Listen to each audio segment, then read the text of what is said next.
तो भाई लोग कैसे हो। आज मैं आप लोग के सामने राम रहीम की स्टोरी लेके आया हूँ, मौत बेचने वाले। चलिए कहानी स्टार्ट करते हैं। आह स्वामी नहीं। उफ, इस नकली इंजेक्शन ने फिर एक जान ले ली। लेकिन असली और नकली दवाओं की तत्काल जांच करने का कोई उपाय भी तो नहीं है। आजकल पूरे देश में नकली दवाइयाँ धड़ल्ले से बिक रही थी। कोई शैतान उन नकली दवाइयों का निर्माण कर पूरे देश में मौत बेच रहा था। प्रतिदिन सैकड़ों मासूम जाने उन नकली दवाइयों को ग्रास बन रही थी। हाय मेरा लाल, सॉरी इंस्पेक्टर, इस बच्चे की मौत इस नकली दवा के कारण हुई है। इस शीशी को कब्जे में ले लो हवलदार सिंह। Yes sir. पुलिस मुख्य अपराधी तक पहुंचने की हर संभव कोशिश कर रही थी। दवाई विक्रेताओं के यहाँ छापे भी मारे जा रहे थे। तलाशी लो और संदिग्ध संदिग्ध दवाई की एक एक शीशी की जांच करो। Yes sir.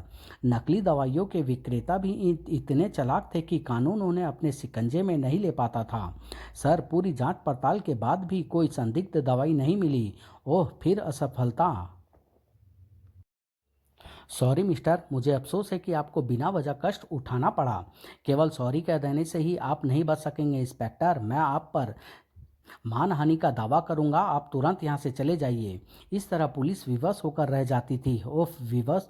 विश्वस्त सूत्रों से मुझे पता चला था कि यह नकली दवाई बेचता है, परंतु आश्चर्य, इस समय इसके स्टॉक में एक भी संदिग्ध दवाई नहीं मिली। कहीं अपराधी को पुलिस की कार्यवाही का पहले से ही तो पता नहीं चल जाता। जबकि पुलिस को इस व्यवस्था से अपराधी का साहस बढ़ता ही जा रहा था। पुलिस इसी तरह सिर पटकती मर जाएगी, लेकिन मुझ तक नहीं पहुंच पाएगी। जग्गू, माल की खपत और बढ़ा दो। मैं चाहता हूं कि पूरे देश में लाशों ही लाशें दिखाई दे और पूरे देश की दौलत मेरे कदमों पर हो। आप निश्चिंत रहें बॉस, ऐसा ही होगा। शाबाश, अब टेबल पर पड़ी अपनी अपनी रकम उठाओ और जाकर मौज उड़ाओ। धन्यवाद बॉस, आप महान हैं। मामला केवल नकली दवाओं का नहीं था, बल्कि जाली करेंसी का भी था, जो नकली दवाओं के साथ साथ ही पूरे देश में तेजी से फैलाई जा रही थी। असली और नकली नोटों में अंतर करना भी मुश्किल था। सुनो, उन सभी बैगों में एक एक लाख के नकली नोट हैं। मैं चाहता हूं कि वे 3 दिन के भीतर भीतर असली हो जाएंगे बॉस, आप निश्चिंत रहें। इन दोनों ही मामलों से पुलिस बुरी तरह परेशान थी। अपराधी की हरकतें दिन प्रतिदिन बढ़ती ही चली जा रही है। जहां एक तरफ नकली दवाइयों के कारण रोजाना सैकड़ों इंसानों की जानें जा रही है, वहीं दूसरी तरफ जाली करेंसी के कारण देश की अर्थव्यवस्था पर भी बुरा प्रभाव पड़ रहा है। मैं पूछता हूं कि आप लोग हाथ पर हाथ रखे क्या कर रहे हैं? अपराधी अब तक पकड़े क्यों नहीं गए? सर, हम अपनी ओर से पूरी कोशिश कर रहे हैं। यदि आप लोगों की कोशिशें ऐसी ही रही तो वह दिन दूर नहीं जब सरकार को पुलिस विभाग की जरूरत ही नहीं रह जाएगी। सुनिए ऑफिसर्स, इन धंधों के पीछे जो लोग भी सक्रिय हैं वे एक सप्ताह के भीतर भीतर पकड़े जाने चाहिए, वरना आप सभी अपने त्याग पत्र देने के लिए तैयार रहें। लेकिन सर, अब मैं कुछ नहीं सुनना चाहता, आप लोग जा सकते हैं।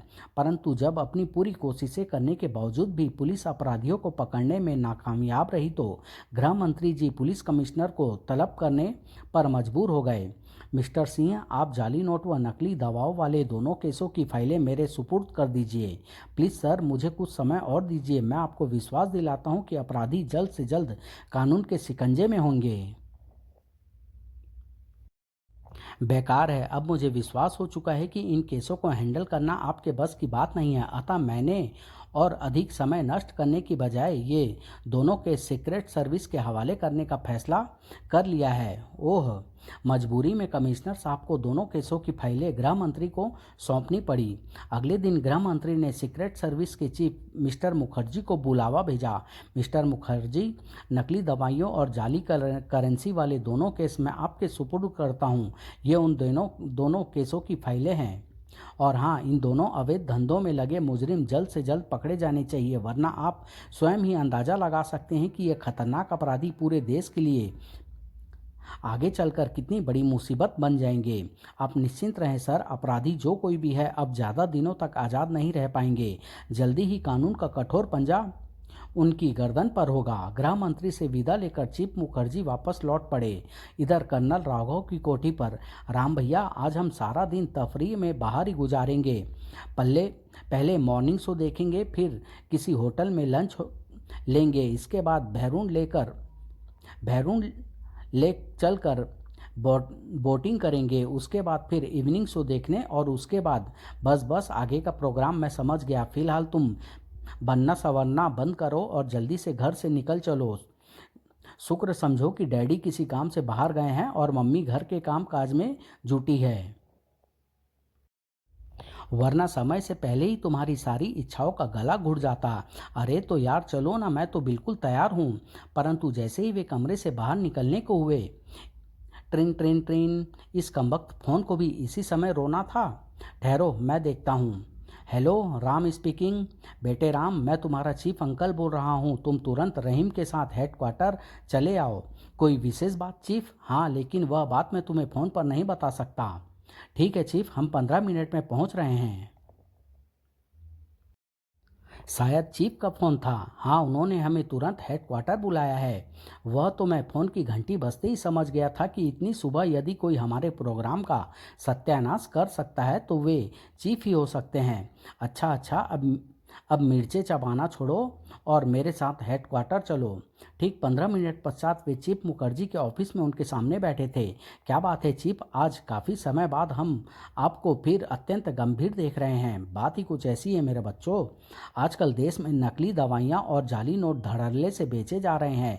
इन नकली दवाओं और जाली नोटों से न केवल अब तक सैकड़ों लोग बर्बाद हो चुके हैं, बल्कि हजारों मासूम एवं बेगुनाह इंसान काल का ग्रास बन चुके हैं।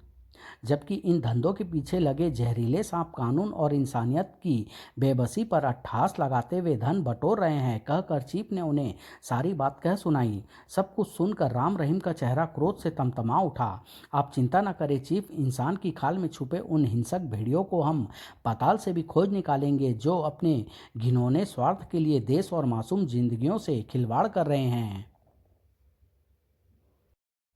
मुझे विश्वास है मेरे बच्चों कि तुम्हारे रहते हुए आस्तीन में छुपे सांप अब ज़्यादा दिन तक आज़ादी की सांस नहीं ले पाएंगे। फिर भी इंसान रूपी हिंसक भेड़ियों के विरुद्ध जो भी एक्शन लो सोच समझ कर लेना, क्योंकि जो लोग अब तक सैकड़ों इंसानों की जानें बिना वजह ही ले चुके हैं, उसके लिए तुम दोनों की जान किसी कीड़े मकोड़ों से अधिक महत्व नहीं रखती। हम ध्यान रखेंगे चीफ। अब आप यह बताएं कि नकली दवाइयों का चक्कर अब तक किस क्षेत्र में ज़्यादा प्रकाश में आया है? रामनगर में, और यह बात तुम भी अच्छी तरह जानते हो कि वह सबसे ज़्यादा आबादी वाला शहर है। तब हम वहीं से अपनी खोजबीन आरंभ करेंगे। चलो रहीम। ओके चीफ, अब हमें आज्ञा दीजिए, हम कल ही राजनगर के लिए रवाना हो जाएंगे। कोई विशेष बात हुई तो हम वॉच ट्रांसमीटर द्वारा आपसे संपर्क कर लेंगे। जाओ, ईश्वर तुम्हें जल्द से जल्द सफलता प्राप्त करे। जीप से विदा लेकर दोनों जैसे ही अपने घर के निकट पहुंचे, एक पड़ोसी के घर के भीतर और बाहर लगी भीड़ को देखकर वे बुरी तरह चौंक पड़े। अरे, यह वर्मा अंकल जी के यहाँ भीड़ और पुलिस कैसी? वे बीमार थे, ईश्वर न करे उन्हें कुछ हो गया हो। चलो देखते हैं। लेकिन जैसे ही वे दरवाजे पर पहुंचे ठिठक गए। अरे राम रहीम! ओह, अंकल का स्वर्गवास हो गया। आश्चर्य है, वे इतने बीमार तो नहीं थे कि अचानक ही उनकी मौत हो गई। तभी उनका परिचित इंस्पेक्टर उनके पास आ पहुंचा। उनकी मौत स्वाभाविक ढंग से नहीं बल्कि एक नकली इंजेक्शन के कारण हुई है बेटे। एक प्रकार से उनकी हत्या हुई है। क्या? हाँ बेटे, आज सुबह वर्मा जी की तबीयत ज़्यादा बिगड़ने पर जब एक डॉक्टर ने आकर उन्हें इंजेक्शन लगाया तो उसके कुछ देर बाद ही उनकी मृत्यु हो गई। जांच करने पर पता लगा कि वह इंजेक्शन नकली था। ओह, तो इसका मतलब यह हुआ कि यह छूत की बीमारी फैलती फैलती हमारे शहर में भी आ पहुंची है। बातें करते हुए तीनों लॉन में निकल आए। इंस्पेक्टर अंकल, क्या आपने डॉक्टर से पूछा कि वह इंजेक्शन उन्होंने कहाँ से खरीदा था? इंजेक्शन उन्होंने स्वयं नहीं खरीदा था, बल्कि यहाँ के एक नौकर को भेजकर शहर के एक प्रसिद्ध मेडिकल स्टोर रतन मेडिको से मंगवाया था। तब तो आपको उसके मालिक को तुरंत गिरफ्तार कर लेना चाहिए। उसके लिए मैं अपने मातहतों को भेज चुका हूँ, लेकिन मुझे मालूम है कि उसे गिरफ्तार करने से कोई फायदा नहीं निकलेगा। कारण? सबसे बड़ा कारण तो यही है कि नौकर ने इंजेक्शन की रसीद नहीं ली थी, अतः उसे मुकरने में देर नहीं लगेगी। फिर यदि हम उसे जबरदस्ती कुछ समय के लिए गिरफ्तार कर भी ले तो वह बिना सबूत के कोर्ट से साफ छूट जाएगा। वैसे भी बेटे रतन मेडिको का मालिक रतनलाल काफ़ी पहुंच रखता है। बिना प्रमाण के उस पर हाथ डालना भी एक जोखिम भरा काम है। एक बार पहले भी उस पर हाथ डालने की वजह से एक इंस्पेक्टर सस्पेंड हो चुका है। क्या मतलब, क्या इससे पहले भी उसकी दुकान से खरीदी गई दवा से किसी की मौत हो चुकी है? हाँ, उसकी दुकान से खरीदी गई एक महंगी किंतु नकली दवाई से एक स्कूल का बच्चा खत्म हो चुका है, जबकि कानून उसका बाल भी बांका ना कर सका। तभी एक पुलिस जीप कोठी के प्रांगण में आकर रुकी। मेरे मातहत आ गए हैं, आओ देखें कि वे क्या खबर लाए हैं। क्या क्या रहा शमशेर सिंह? सर, पूरी सतर्कता से तलाशी लेने के बावजूद भी उसके यहाँ से कोई संदिग्ध दवाई अथवा इंजेक्शन नहीं मिला, और वह उस इंजेक्शन के अपने यहाँ से बेचे जाने से भी इनकार करता है जिससे मिस्टर वर्मा की मौत हुई है। अतः आपके आदेशानुसार मैंने उसे गिरफ्तार करने की कोशिश नहीं की। यह तुमने अच्छा ही किया शमशेर सिंह। अब तुम फोटोग्राफरों को बुलाकर मिस्टर वर्मा की लाश पोस्टमार्टम के लिए भिजवा दो। Right sir. सब इंस्पेक्टर और सिपाहियों के जाने के बाद, सुन लिया राम, यदि मैं उसे गिरफ्तार करने का आदेश दे बैठता तो शायद इस बार मुझे अपनी नौकरी से हाथ धोना पड़ता। समझ रहा हूँ अंकल, लेकिन आप चिंता ना करें, इस बार उसका पाला हमसे पड़ेगा। चलो रहीम। अरे कहाँ चल दिए तुम दोनों? कहीं मिस्टर रतन पर हाथ मत डाल बैठना, वरना भारी मुसीबत में पड़ जाओगे। आप हमारी चिंता न करें इंस्पेक्टर अंकल, बस तेल देखिए और उसकी धार। ओके, टाटा। कोठी से बाहर निकलकर, अब कहाँ चलने का विचार है राम भैया? सारे प्रोग्राम की तो हो गई छुट्टी। हमें इसी समय रतन मेडिको चलना है, आओ पीछे बैठो। फिर दोनों मोटरसाइकिल पर सवार हो बाजार की ओर चल पड़े, जो वहां से 1-1.5 किलोमीटर की दूरी पर था। कुछ देर बाद वह रहा रतन मेडिको। लेकिन तुम्हारा इरादा क्या है? बस एक दुकान से एक नकली इंजेक्शन खरीदना चाहता हूँ, नीचे उतरो। मोटरसाइकिल से उतरकर राम एक कागज पर जल्दी जल्दी कुछ लिखने लगा। यह तुम क्या लिखने लगे? उसी इंजेक्शन का नाम जो मैं उसकी दुकान से खरीदूंगा। यही इंजेक्शन वर्मा अंकल जी को दिया गया था। ओह। लिखने के बाद राम ने जेब से नकली मूछें निकालकर होठों के ऊपर चिपकाई और बालों को हाथों से अस्त व्यस्त कर अकेला ही केमिस्ट की दुकान पर पहुंच गया। जनाब, मुझे जरा जल्दी है, कृपया यह इंजेक्शन निकाल दीजिए। 1 मिनट। नया ग्राहक, इसे नकली इंजेक्शन आसानी से दिया जा सकता है। भाई, बिल बुक इस समय नहीं है। बिना बिल के इंजेक्शन लेना हो तो मिल सकता है, कीमत 30 रुपये है। अजी, बिल का क्या करेंगे?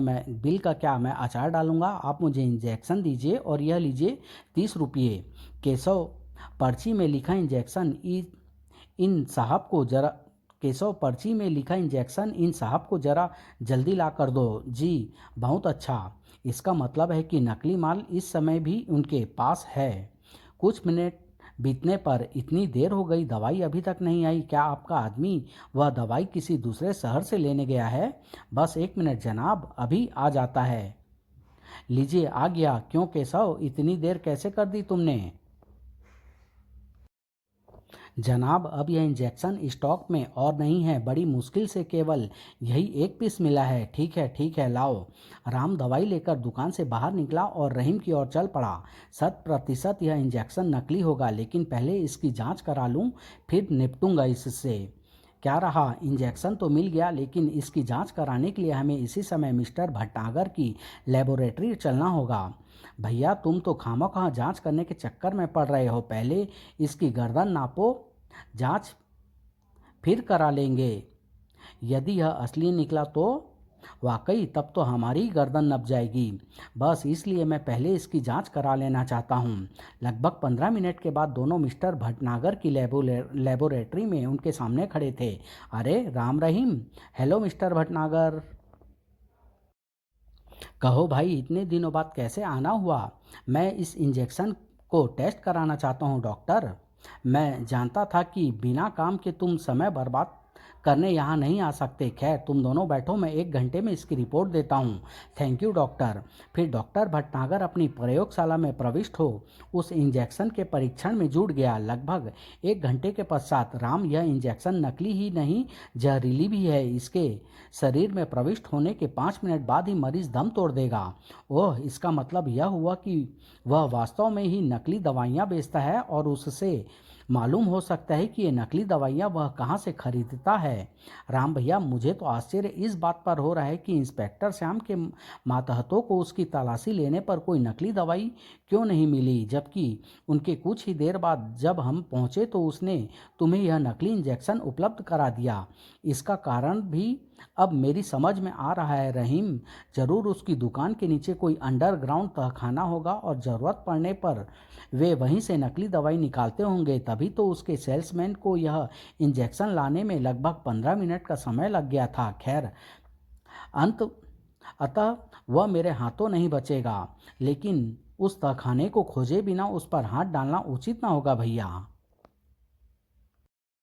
बिना प्रमाण के वह न केवल छूट ही जाएगा बल्कि मुख्य अपराधी भी चौकन्ना हो उठेगा। चिंता मत करो रहीम, अब वह स्वयं ही हमें सब कुछ बताएगा। आओ चलें। अच्छा डॉक्टर, अब हमें इजाज़त दीजिए, ज़रूरत पड़ी तो फिर मुलाकात होगी।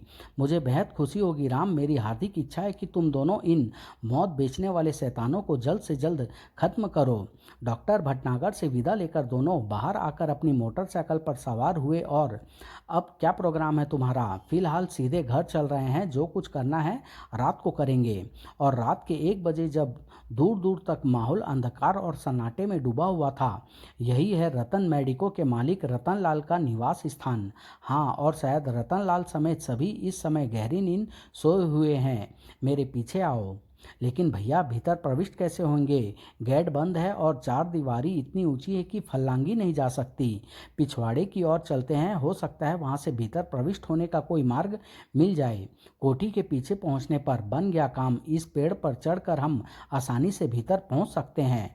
ठीक है, तो पहले तुम ही चढ़ो ऊपर। दोनों पेड़ पर चढ़ने लगे। शीघ्र ही वे चार दीवारी के ऊपर झुकी पेड़ की एक डाल पर बैठे थे। अगले ही पल राम भीतर की ओर झुकी हुई उस लोचदार टहनी को पकड़कर भीतर कूद गया। फिर राम की तरह रहीम को भी नीचे पहुंचने में देर नहीं लगी। भीतर तो पहुंच गए, अब घर के भीतर प्रविष्ट होने का भी कोई उपाय करना होगा। आओ सामने की ओर चलते हैं। यदि आगे कुत्तों से वास्ता पड़ गया तो उस खतरे से निपटने के लिए ही मैं यह साइलेंसर युक्त रिवॉल्वर लेता आया हूँ। तुम भी अपना शिकारी चाकू निकाल लो। गुड, यह तुमने अच्छा किया।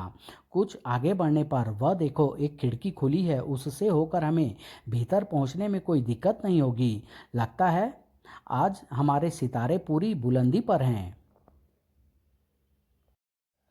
खिड़की काफी ऊंची थी। तुम मुर्गा बन जाओ, तुम्हारी पीठ पर चढ़कर मैं आसानी से खिड़की तक पहुंच जाऊंगा। मुर्गा तो मैं बन जाऊंगा भैया, लेकिन कहीं ऐसा न हो कि भीतर कोई हम मुर्गों को हलाल करने के इंतजार में तैयार बैठा हो। ईश्वर ने शायद ऐसा कसाई अभी पैदा नहीं किया। तुम देर ना करो। और रहीम के मुर्गा बनते ही लगता है मेरी जिंदगी मुर्गा बनते बनते ही खत्म हो जाएगी। राम खिड़की फांद कर भीतर पहुंचा और उसने जेब से पेंसिल टॉर्च निकाल कर जला ली। ड्राइंग रूम मालूम पड़ता है। अब जल्दी से रहीम को भी अंदर ले आना चाहिए। निश्चिंत होने पर भीतर कोई खतरा नहीं। चलो, थामो मेरा हाथ। फिर राम ने रहीम को हाथ थाम कर उसे भी भीतर खींच लिया।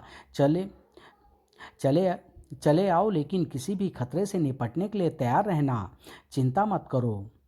ये कहानी भी मैं यहीं समाप्त कर रहा हूँ। इसका अगला भाग बहुत जल्द आप लोग के सामने लेके आऊँगा। धन्यवाद।